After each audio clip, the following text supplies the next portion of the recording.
Alright, interns, another video. Hope you're getting tired of me. That's good. It means you're watching. So, we're going to go over now. Okay, this is actually the first year I'm going to implement this. It's called the Dirty Dozen for Domination. Okay, so we're going to implement this with our varsity speed and our elite athletes. Okay, our college athletes. Just because we want to make sure they're mobile and flexible. Okay, so this is one way that we can give them accountability and also something kind of start to work out right away. So when your respective coach, whether that's Coach Charles or Coach Jesse or myself, okay, we can kind of start in the meat of the workout. Okay, so we're going to go over 12 exercises that I want them to do. You're going to take them through one cycle. Okay, so one set of each.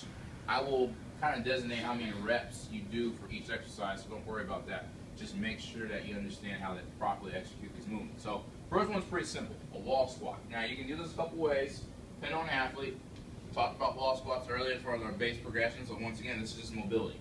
Okay, so I'm not going to go over that super in detail. Or you can take a dowel. Okay, so if they have mastered that, I'd rather have them do this and really challenge their mobility. Okay, so that's wall squat. Okay, exercise number 2 is a dowel hip hinge. Okay, so what you're going to do, have your athlete take the dowel or some type of stick instrument. Okay, have the stick above your head. Okay, and what you're going to do as the T-Rex is coming my way, okay, you can have them hinge. Okay, so one of our movements that we want to do, I'll come off the wall for the sake of getting away from the T-Rex. Okay, so imagine myself closer to the wall. Okay, I'm going to hip hinge, push my hips back, and then come up. Okay, so that's a basic movement that all athletes should be able to perfect and execute, is a hip hinge. Okay, key thing with the stick, do not let it drift forward, because that's not giving you a true measure of hip mobility. Okay, so it's here, boom, boom, boom, boom. Keep that upper back engaged, and then come off a bit slowly. Okay, so that are our hip hinges. Okay, that's our standing one. Then from here, we'll do what I like to call a rock and roll stretch. Okay, so just mobility in our low back and our hips. So rock back, roll forward. Okay, reach, rock back and roll forward. Okay, pretty standard there. Okay, loosen up the low back and also the hips. Okay, right into what's called windshield wipers. Okay, so legs are bent. Okay, feet are probably slightly wide in your hips. Shift your hips side to side. It's a great way of getting synovial fluid to the hip joint. Okay, so it's just kind of like really opening up the hips and also low back as well. So think of it as WD-40 for your hips. Alright. Then from there, okay, I'll kind of switch angles. We got single leg hip extensions. So this is really just activating our glutes, making sure they're firing. Okay, so squeezing here and then coming down. Squeezing here and coming down. Now if they're doing these and they feel this more in their hamstrings, okay, that means their glutes are not doing what they're supposed to do. Okay, so that's kind of a quick assessment that we can do with someone if they do this exercise and they're feeling it all in their hamstring, that we got to make sure we got to fire their glutes. Okay, and there's ways that you guys will learn how to effectively do that. Okay, from there we got what's called a mountain climber stretch. Okay, so we're going to be here, pushing up position. Okay, feet are going to go outside the hand and then come back. Okay, outside the hand and then come back, open up those hips. Okay, from there what we do is called groaners.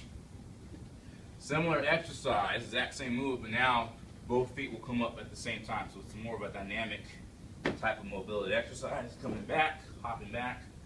So imagine these are called in-place leapfrogs. Hopping forward and hopping back. Alright? That's that. Next thing now, we're going to do some little shoulder work. So we call these W's. Okay, so you're basically in a W position. Okay, see how I make that letter, and you're going to pinch and then come back. So we're working on scapular mobility. Okay, coming up and then coming down, feet stay in place on that one. Okay, from there, we got straight arm push-ups. Once again, working on that scapular mobility. So we're going to separate and bring them together. Separate and bring them together. Make sure when they do this, do not bend the elbow. So we're separating and bringing them together, okay, in that position once again. Okay. From there, okay, what we can do, half kneeling rotations. All right. So hand instep of your foot. You're going to open up. So we got that thoracic mobility, and then coming back. Okay. Coming out and then coming back. So I'm a little restricted. So as you'll find out, I have some thoracic mobility issues. Okay, which I need to work on and do from time to time. Okay. 2 more to go. Okay. Next one, just ankle moves. Okay, a lot of times with athletes, they can't squat properly or deadlift because they have poor ankle mobility. Okay, so just doing something in ankle mobilizations will be good for them. Okay, so all you're doing, you're nice and aligned. Okay, nice and tall. Lean forward. Make sure that front heel doesn't come off. That means if it does, they've gone too far. Okay, so you want to go to that point.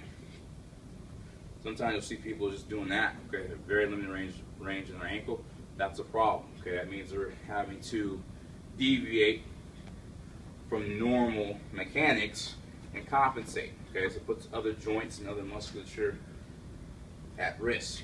Okay, so we want to make sure we have pretty good mobility in our ankles. All right, so that's that.